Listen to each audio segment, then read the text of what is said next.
And start recording. Hello, everybody. Welcome, welcome, welcome. Thanks so much for joining today.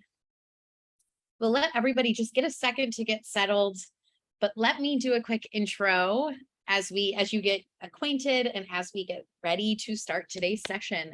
My name is Celine Prezan, and I am a community marketing manager here at Memory Facts, the platform to help you tell great stories, not only build them, but also collect them from your community and share them. We are joined by today a remarkable, wonderful, fantastic partner of ours, Sabrina Walker Hernandez. And Sabrina is not only the president and CEO of Supporting World Hope, but she's really just a certified consultant, coach, facilitator, and just expert storyteller. She is gracious enough to be spending some time with us today to really dig into storytelling, her best practices, and a little bit more about her background. Sabrina served as the chief executive officer for Boys and Girls Club of Edinburg, where she successfully completed a $12 million comprehensive capital campaign, established a $500K endowment, and had just a really remarkable sizable cash reserves. Sabrina and I have connected previously in the past on our podcast, and she just is an all-around joy, and I can't wait for you guys to get some time with her, as well as not to just learn from her, but be able to ask her questions directly one-on-one. So she's been gracious enough to give our community, our Memory Facts community, that opportunity. So with that said, Sabrina, I'm going to stop sharing and allow you to do a quick intro of yourself and just get ready and get set up. So guys, I am going to ask for grace as I share my screen because I always somehow manage to do it wrong. So let me make sure you see what I see, and we're gonna do this. Hopefully you see the cover and everything's good. Perfect. I'm telling you, it's the first time that's happened. So this is a good thing. This is a good thing. So welcome to this facilitation. Guys, we're going to be talking about the keys to nonprofit storytelling. I'm so very happy to be here. Thank you for your time. I know you could be spending your time anywhere else, but you chose to spend your time here with us today and invest. So a little bit about me. I studied political science and public administration. I obtained a nonprofit management certification from Harvard Business School. Again, I'm a certified consulting coach, facilitator, best-selling author who helps nonprofits and small businesses build relationships that increase revenue. I've been in the nonprofit industry for 25 years. And as mentioned, completed a capital campaign, had a reserve, took my organization's budget from $750,000 to $2.5 million. And the part that's not really told is it was in the third poorest county in the United States. Now, I want you to look at these pictures because you can see from these pictures, you would think I'm an adventurous soul because I've done these things. Jumped out of airplanes, rappelled, did hiking. This is just all snapshots and moments. It's a lie, but I'm telling stories. These are the times that I stepped outside of my comfort zone, and it was a great reward. So as we're going through this presentation, remember, for some of you, this may be a moment where you're stepping outside of your comfort zone, and it is okay to do that. It is okay. I have done it at least, on 3 occasions, and I have these great memories and photos to account for it. And so what do? I do training webinars. I do workshops. I'm a keynote speaker. I do leadership board and strategic planning retreats, executive and fundraising coaching, and consulting. But I started my company, believe it or not, Supporting World Hope, in 2019. I got diagnosed with cancer, and I got diagnosed with lymphoma and multiple myeloma. And from the hospital bed after stem cell transplant, I launched my company, Supporting World Hope. Why do I tell people that story? I tell people that story because I know what it's like to be overworked, stressed out, overwhelmed, nonprofit professionals. And I started my company with the mission of helping nonprofit professionals who are in that situation.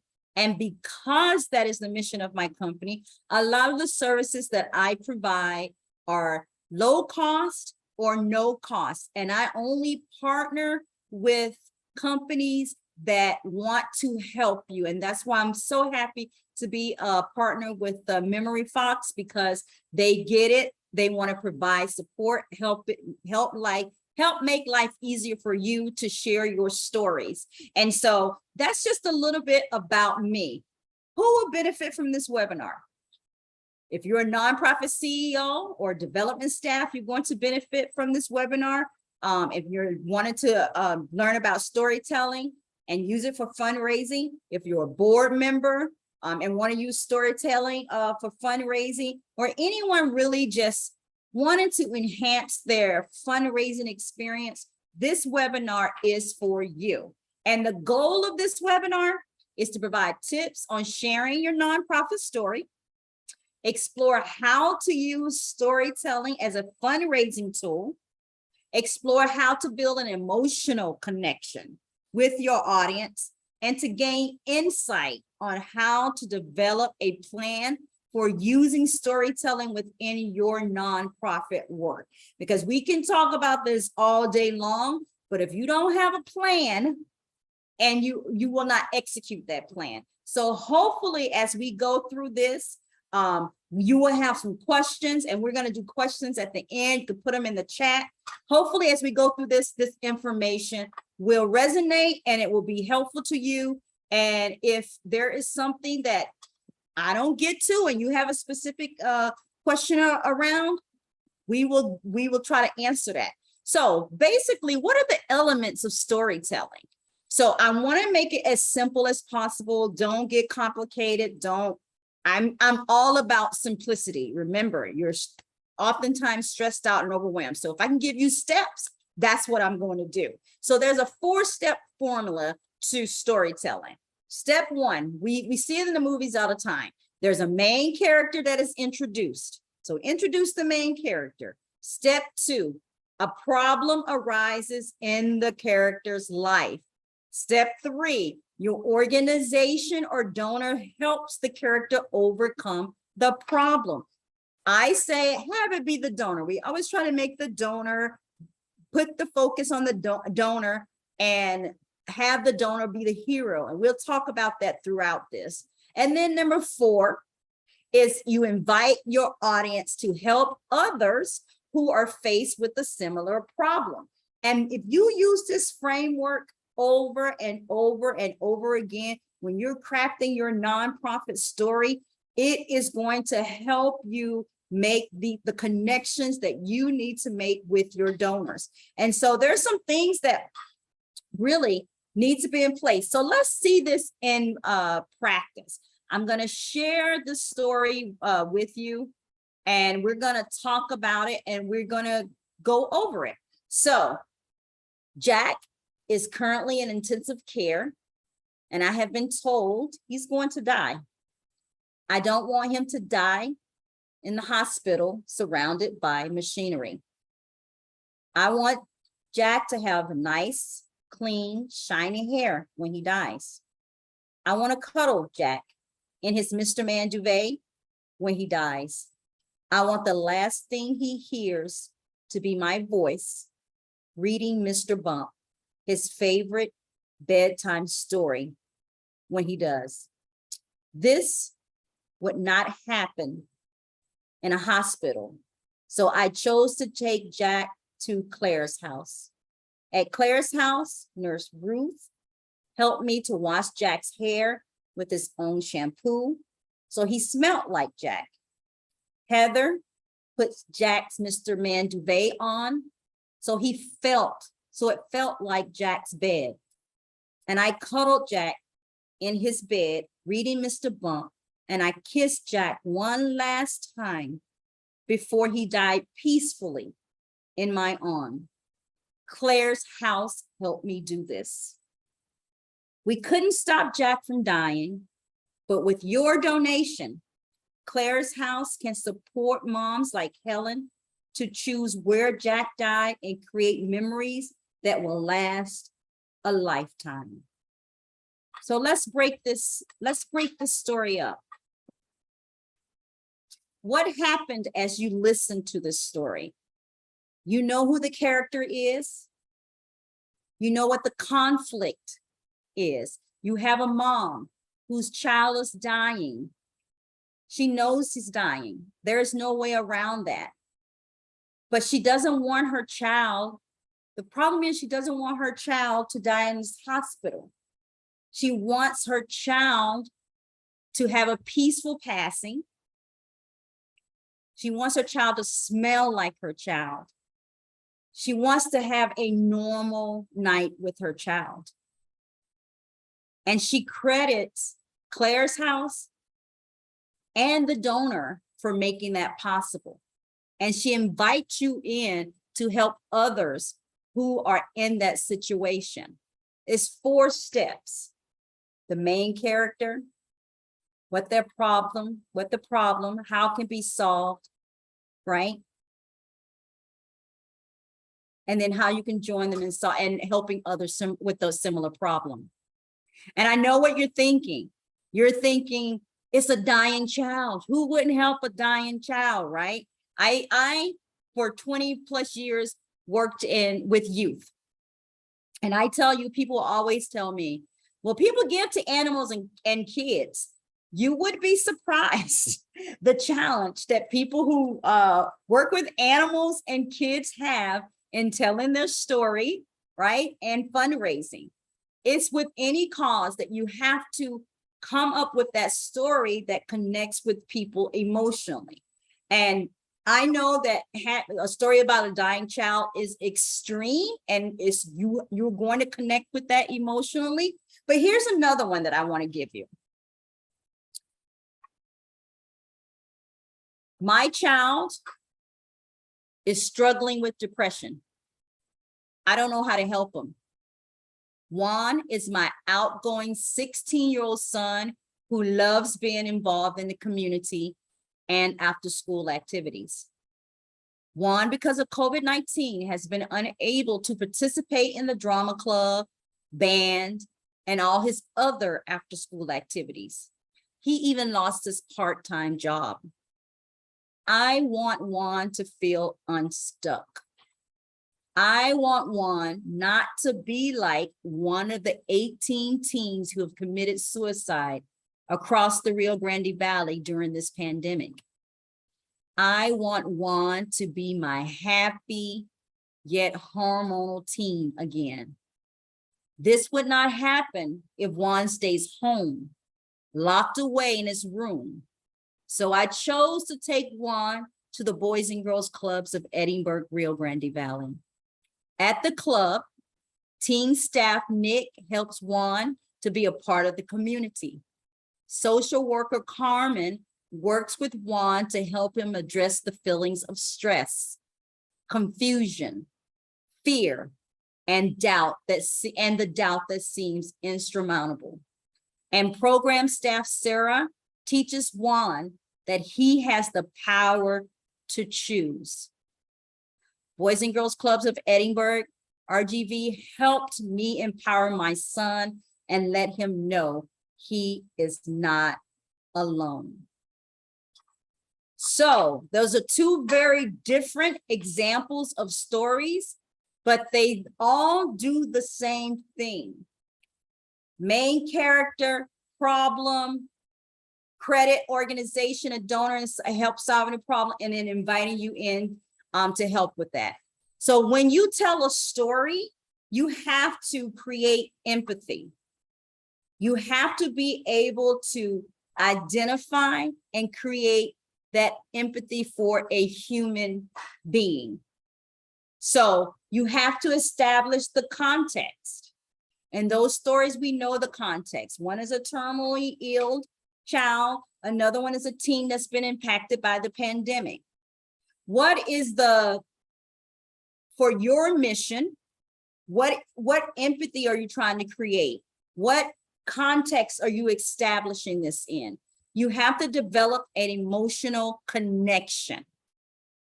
And the donor has to see your client as a person or a living being.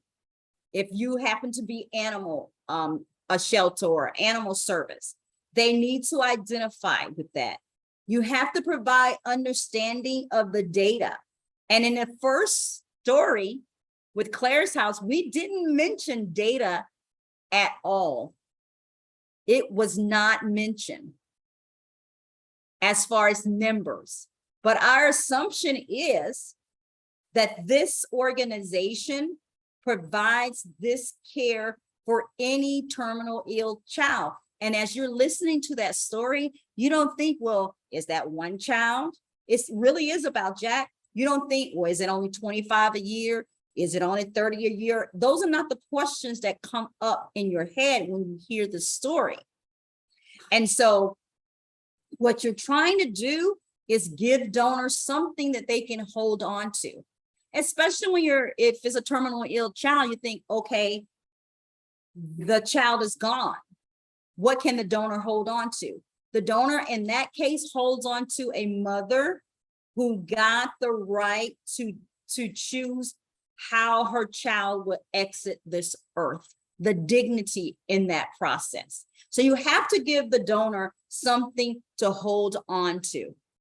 And I want you to remember the framework when you're crafting your stories for your organization, for your clients that you serve. And I know, again, I'm going to be right up front. I got to live in that Boys and Girls Club world where we could tell stories about kids every day and to be able to collect those stories. So I get the advantage that I had, but I'm going to challenge you that every organization has a story that they can share. I often get the pushback from organizations that perhaps provide services to clients that with confidentiality becomes an issue, right? And I always tell these clients, you have to tell that story from a different perspective. So for example, I had a client that is worked with, they call them unhoused or homeless people. Well, yeah, you often worry about, I don't want to exploit my clients. That's not something that we want to do. So I always say, again, tell that story from a different perspective. So we crafted stories around the movie, The Box. As if you are an unhoused person, oftentimes you may be living in a box. That's the image that we come up with under a bridge or a tent. We framed it from that box. And their mission was to take people from being homeless to getting them to be housed, to get them from unhoused to housed. And so we told the story from that box, being a home, to that client now using that box to move into their home. So you just have to get really creative in how you tell that story when you're dealing with confidentiality information. If you are a battered spouse shelter, tell the story from the bag that's packed, that's in the closet, right? That bag that's been sitting there, is packed, it's there waiting for when you get the courage to leave. And you talk about that transition of that bag. So you don't have to put the focus on the person when you're dealing with those confidentiality. You can tell that story from the perspective of an inanimate object, but still get into the emotional state of the person. So I wanted to remove that barrier for those who deal with those sensitive issues and tell you how to tell that story. And so stories matter. Stories have more impact on listeners than any kind of data. And again, in the first story, we didn't share any numbers at all, but you will remember the story because stories matter. We are in a culture, in a world where knowledge is passed down through stories, through family stories, through cultural stories. We are a storytelling world. And the more that you can get stories out there, the better it will be for you in fundraising. And I'm not just saying this. I will share with you some data as we get into this and how we reframed our organization and how the stories impacted our budget. But stories, we want to make our donors feel good. Now you say, how would a dying child make your donor feel good? It makes them feel good because, again, that child got to leave in dignity, not surrounded by machinery. You got to give that mom closure. Those are the things that you have to make sure that you connect with. It shows the donors that your organization or your service that you provide makes a difference. It creates urgency. Children are dying. Kids are committing suicide. These are things that create urgencies. It has a call to action, and it keeps you from being dry if you tell a story, and worse yet, being boring. There is nothing like being boring. If you tell boring stories, no one's going to remember your organization. And so you have to put some thought into what is your story? What are those organizational stories that you're going to go out and share with the community? What are those stories that you're going to go out and share with your board? And I'll tell you how you'll be able to do that. But again, let's go back to the money. Stories equal money. There is the State of the Story Telling and Nonprofit Sector report that shows that when asked, like, stories really impact your fundraising results. 32% says somewhat improves. And I want you to say, I put that 32% because somewhat improve for many small organizations will make a difference. 24% says it definitely improved their fundraising. 28% is unsure, and 16% says no change. But if I take that 32% and that 24%, that is a high percentage. And I'm telling you, when we focused our organization in on stories and identifying kids' stories and telling those stories, whether we were at a gala event, whether we spoke at a civic club or Rotary Club, whether we held a golf tournament, it always went back to the kids' stories. What are their stories? And oftentimes we had them tell their own stories. So anytime you can get your clients in front of your donors to tell their stories firsthand, it's going to make a difference. And if you can't get them in front of them to tell their stories firsthand, recordings of those stories.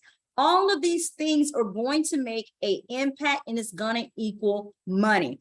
I get asked all the time, how did you take your budget from $750,000 to $2.5 million in the third poorest county in the United States? And I'm going to tell you that stories made a huge difference in this process. When I started, I had 0 individual giving, 0. Can we all say 0 in the back room? There was no individual giving in the organization. When we implemented storytelling and start telling these stories to our donors and putting it out there, within the first year, our budget went from 0 to $250,000 from individuals by telling these stories. And every year we got better at telling our story. So you have to tell your client's story. You are their voice. If I can't stress anything to you, you are their voice. And when you're out telling their story, you honor their story. You share their story because people want to help. And so an effective story is going to be universal.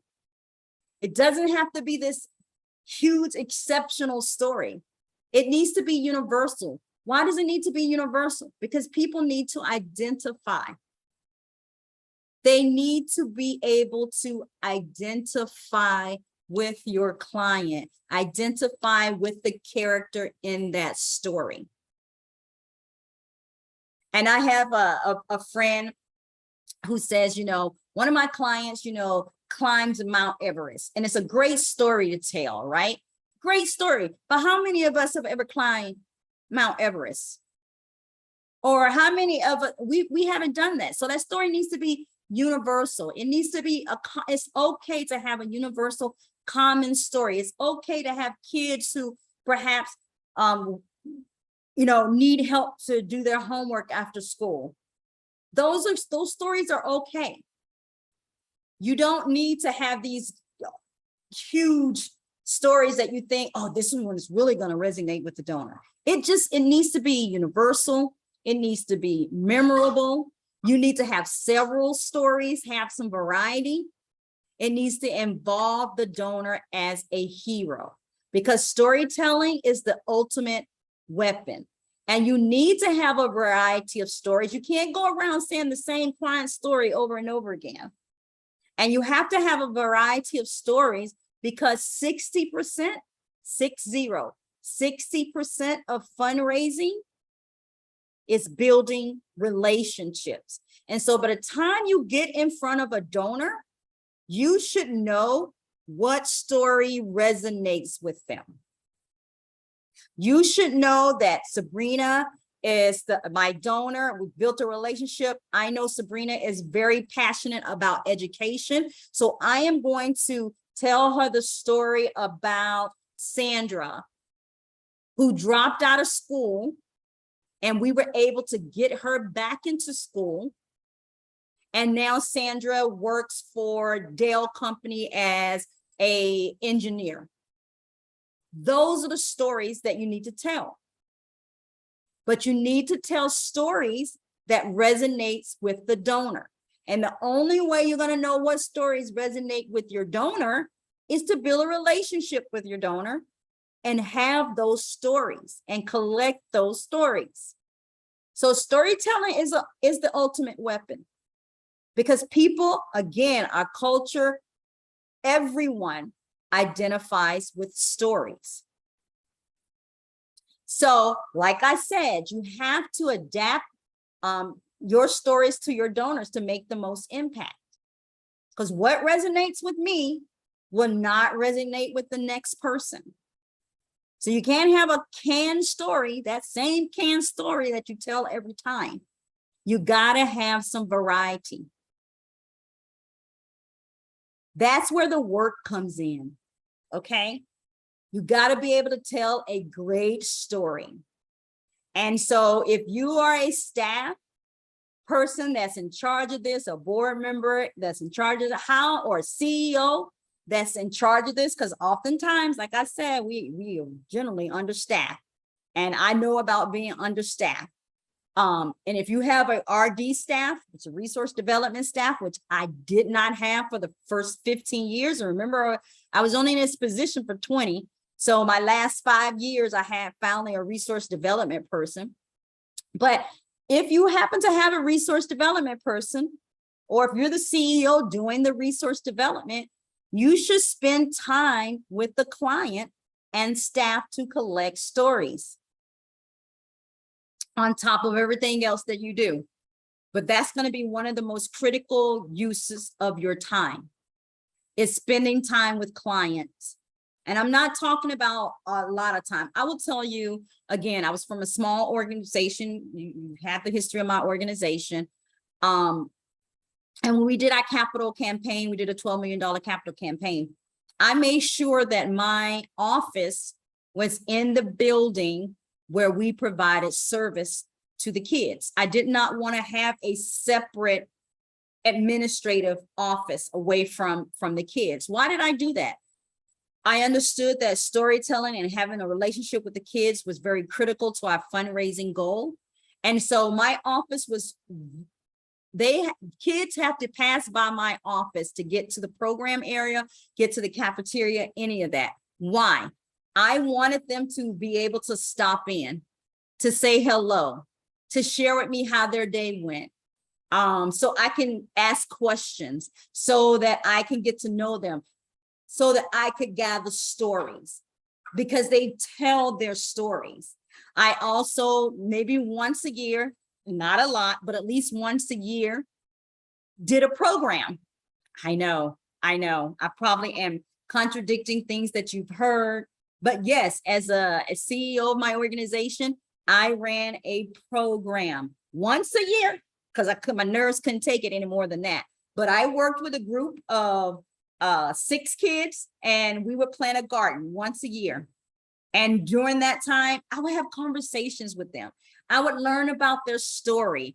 I would take notes on who they were. What were their family situations? What were, why did they come to the after school program?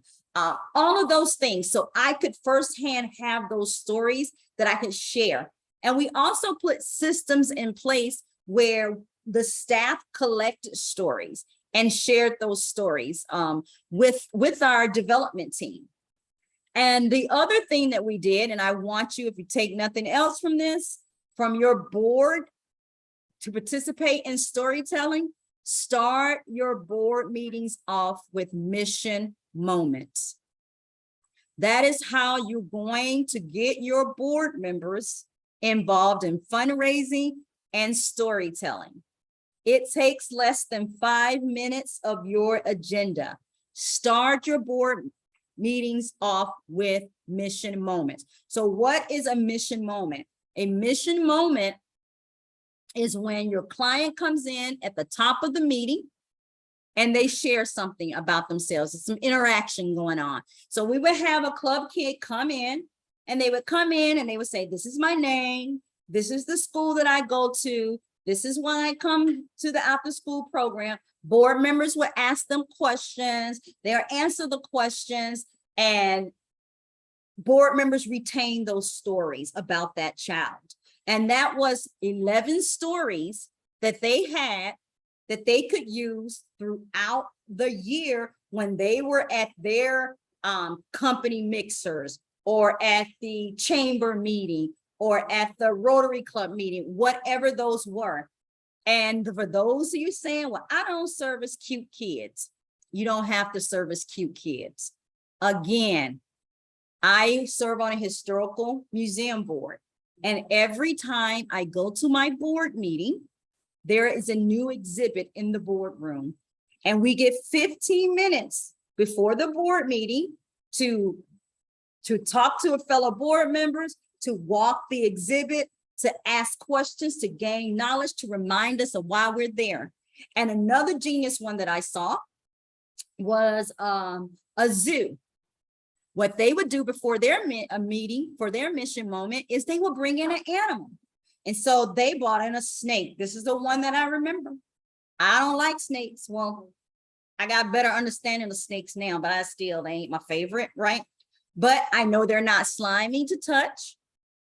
I know that they're not all poisonous. They got some good things about them, but that's what I learned during the mission moment.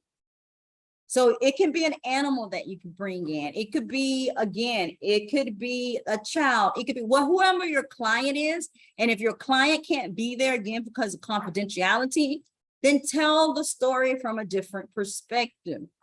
These are all things that you can do, because at the end of the day, you're equipping your board with stories. And we've already said that stories is the strongest data point. Stories can make that connection. Stories can get people to give. And so that's what you're trying to do. So keep that in mind. You need to measure the impact of your stories. Have a starting point. Again, for me, we started out with zero in our individual giving, and we grew our individual giving from $0 to $240,000. That's a huge measurement. And use short videos to tell stories.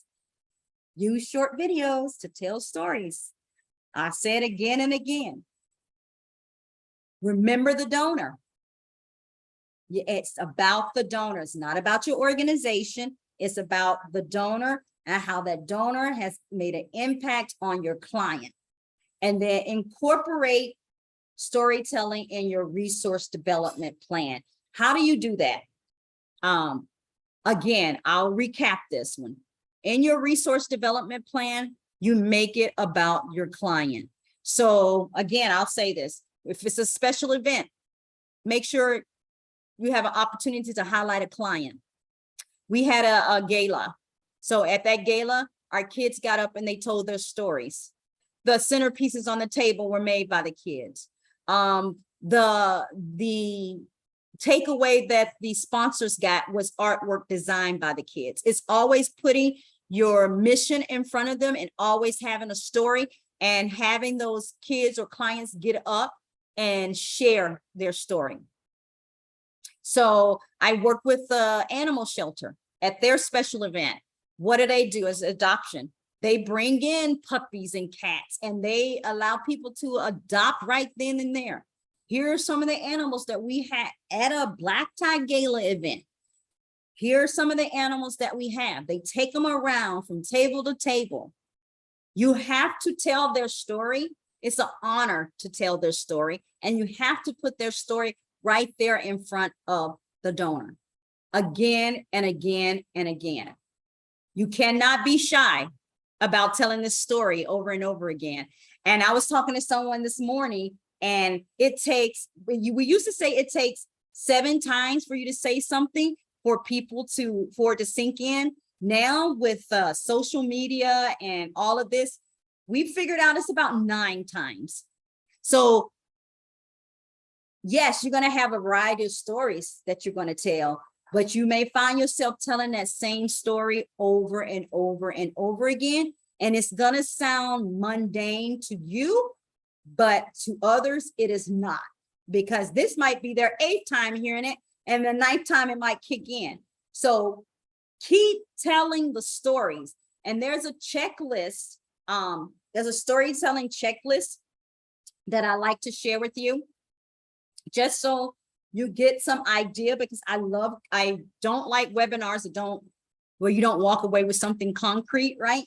And so again, the foundation of storytelling, try to make it about an actual person or actual animal, using their name, their age, some descriptive words that paints a picture to your listener. Count the number of words that emotionally connect the listener to your work and the person you're speaking about. Use a minimum of 5 descriptive words in any story, whether it's a verbal story or a written story.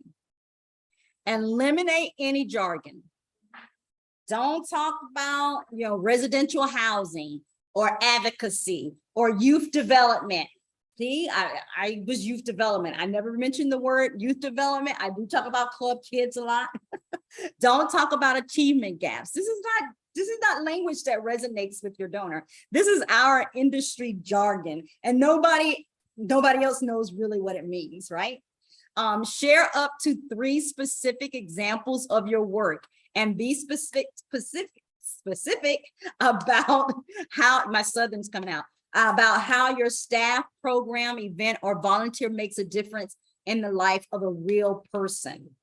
And I even put the example here again, it's after school, that's my background, after school program to help kids with homework, stay safe, and be surrounded by young adults who listen and help kids learn how to make smart choices.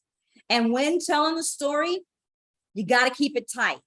2 minutes or less. And I know that's hard for some people, but you got to keep it tight. Those stories that I told you about Jack and about Juan, they were all done in 2 minutes or less. And they made an impact. I know those stories made an impact, because the first time I heard Jack's story, it made an impact on me. And the first time I heard Juan's story, it made an impact on me. And they were 2 minutes or less. And those stories can become your elevator pictures. And that's how can you communicate with someone about what you do, going from floor 1 to floor 2 in an elevator. 2 minutes or less, very impactful. And if you want some advanced techniques, here it is for your storytelling checklist. Remember the foundation, so that doesn't go away. These are in addition to the foundation. You can also include, for my data people, you can also include a cost per day per week or month for the program or for the person that you're talking about. Don't ask for contributions while you're sharing your story. Remember, the call to action is not a specific ask. And you need to make sure that your story infers that there's more to be done. You know, there's a waiting list, or you're turning people away, or communities or schools are waiting for your program. All the stories that you heard today, Jack's story, one today, stories, you know that there are other terminal kids out there that need service. You know that there are other teens out there that needs that service. So you're inferring that. You don't have to explicitly state it, you can, but it can also be inferred. And you share your funding gap in your story. If you are seeking additional gifts, you can share the funding gap. What is left to be raised from your fund development efforts through your year end or fiscal year end. You're not asking for money, but you can explicitly say, we have this funding gap. And at the end of the day, if you still feel nervous, you can practice. If you feel uncomfortable with the money story that you're including in the people story, practice. And after 25 years in the industry, guys, I still get nervous when it comes to the money question. But this is what I tell myself. I am not asking for money for Sabrina, right? I am asking for money on the behalf of the kids that I serve who don't have a voice. They need this service, and I'm doing this on their behalf. Those are kind of the little mantras I would tell myself. So anything that helps get you through that, because a lot of times, if you build the relationship right, which 60% of fundraising is relationships, then that ask is it's a natural process. But if you're not investing that 60% in building relationships, you're going to be more nervous, right? But at the same time, remember that you're not asking for yourself. You're asking on behalf of the clients that you serve. You're asking on behalf of the child that you serve, on the animal that you serve, on the abused spouse that you serve. That's who you're asking for, on the unhoused person that you serve, on that hungry family. That's who you're asking for. And so at the end of the day, you need to make sure you cover all the basics of story structure. And just to get you started, here's the beginning of 6 sentences that can help you with the process. We all know this one. Once upon a time in a land not far, far away.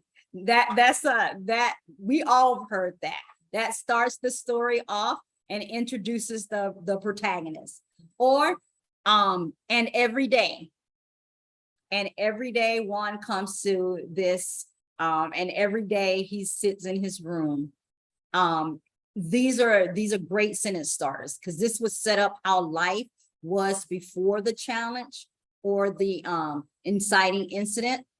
And then until one day, every day I struggled. Every day I felt alone, until one day I was introduced to Miss Joe.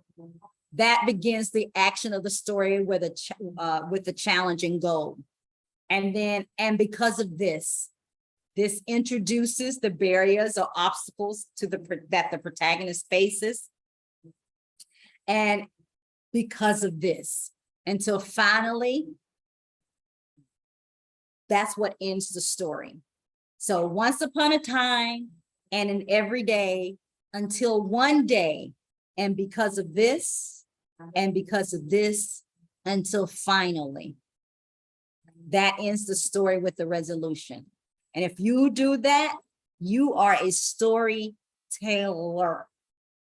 So there's 20 places to share your story at nonprofit events. Once you equip your board with stories, the mission moments, once you equip yourself as an RD person or a CEO with the stories. Now you just got to shout them from the top of from the rafters.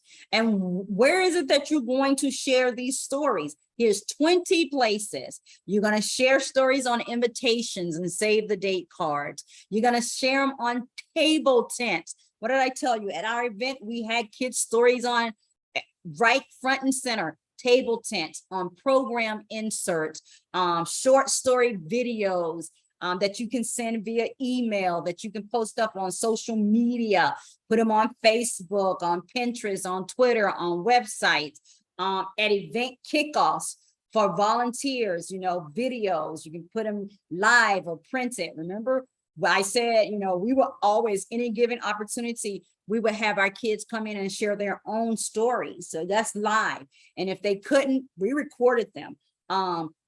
And reminder emails, again, on your website, on your homepage, on your donation page, on your program page, at your golf events, at whole signs, live testimonials, bathrooms, elevators, stairs, wherever. You can have your clients' stories there. You can have everyone share their story. You can have it on T-shirts with their photos and quotes, banners and other signage, at a thankathon or a telethon or a gift bag. Take photos of your clients and have their testimonials, have them speak at different events. All of these things are possible. And then after an event, have them with a thank you video sent via email. I say sent via text. I found that my donors really like that. A lot of people, like I said, emails make me nervous. I don't even know if I said that, but I'm telling you now, emails make me nervous. I get like things to do this. So I appreciate text, and I would send my donors videos via text of kids that say, thank you. And it's one child, if I can be very clear, one child, not a group of kids saying thank you. And sometimes that can be overwhelming for people. You want your donor to associate with that one child, that I help that one child, because a lot of times when we throw a huge picture or video with a lot of people, donors are like, I can't help all those people, or I don't believe what I gave helped all those people. You have to be realistic too. So at a post event, when you've had your event, you're thanking your volunteers, you make sure you're telling that story there. Thank you notes and cards, and wrap up in e-newsletters and articles. And so I hope what I said resonated with you. I'm going to come off screen so we can do some Q&A, but I also wanted to let you know that this is my contact information. Guys, I have no idea about the time. So Celine said that she would let me know, but I do also wanted to leave some time for Q&A with you. But this is my contact information. I also, if you go to my website, www.supportingworldhope.com, like I said, I have a lot of no cost and low cost services. I do want to invite you to join my newsletter so you can get access to my VIP resource library, because a lot of the things that I'm talking about here with storytelling is in there. How to do your case for support, how to actually craft your story. And so storytelling makes a difference. I cannot stress that enough. And I see I already hit a button that was wrong. So with that, hopefully my timing is good. Yes. You are perfect, Sabrina. So I'm thrilled. So Kavita, why don't you kick us off with your first question? And if you do have a question, feel free to raise your hand and I'll pull you on stage. Great. Thanks, Celine. Sabrina, thank you. That was amazing, energizing. I really want to go out and tell some stories. Thank you so much for this. I work for a community foundation. So we've got a couple of programs, but mostly we don't have direct clients. Our clients are nonprofits in the area who are amazing. I'm new at my role in communications for this foundation, and I don't know what's okay to tell stories about. Can I tell stories about my grantees' clients, or am I stealing their stories? I mean, I was wondering You had some advice for community foundations. Yeah, I would look at it kind of like, because I've worked with some United Ways before, and so I would see it in that way too. And so I would tell the stories from the perspective of the organizations, but not only the organizations, it would be how your funding, right, supports those organizations and how those organizations impact the lives of clients. So it's a more of a general, more of a broader story. Does that Okay. make sense? Yeah. So I wouldn't necessarily, I would not necessarily go and say, tell Boys and Girls Club client stories for the foundation, if that makes sense. But I would tell the story of that individual, but I would tell the story of the impact of that organization. Okay. That's what I would do. That would be my recommendation. Okay. Yeah, because So, it's more one organization versus one person. right. Kind of. Okay. Right. So substitute that for the one organization. And how is that organization impacting your community? Okay. Yeah. Thank you. You're welcome. Perfect. Sabrina, we had another question from Lauren, and she just wanted to get just a little bit more detail from you on how you balance effective storytelling and just ethical practices, as well as how do you see storytelling as just donor-centric or really community-centric? I am a donor-centric girl. I can start off there. I've had that discussion about donor-centric, community-centric. I am a donor-centric girl. That is what I practice, making the donor the hero, making them the center of the story. And so that's that. And then as far as like ethical stories, that's why I really stress that it needs to be about a real person. It needs to be about a real person who is a client in your program. Now, there's nothing wrong with using stock photos, but the story itself needs to be about a real client. And that's why it's so important to make sure you have a process in place to collect stories. Completely agree with you. And then Sam had mentioned something in the chat, and Sam, feel free to come off mute if you want to expand on this. But what would you say if you are telling a story to a group of donors and you don't get a really excited response? What would you do next? How would you take that as feedback? Well, I would say you told the wrong story to the wrong group. That's about really getting to know the donors and the people that you're speaking with and figuring out what resonates with them. Sometimes we can make assumptions. We might think, oh, I saw Sam's coming there. I'm talking to a room full of men. So let me tell the story about this father, and that's going to resonate with them. And that may not be the case at all. And trust me, I've done the mistakes. I have done it. I have been the one where it's crickets in the room. It just meant that I did not prepare and find out more about that group of collective individuals in the room, and do the homework, do a little bit of your homework. I mean, we have civic groups, we have Rotary, we have Kiwanis, we have Lions. We just need to see what resonates with that particular group.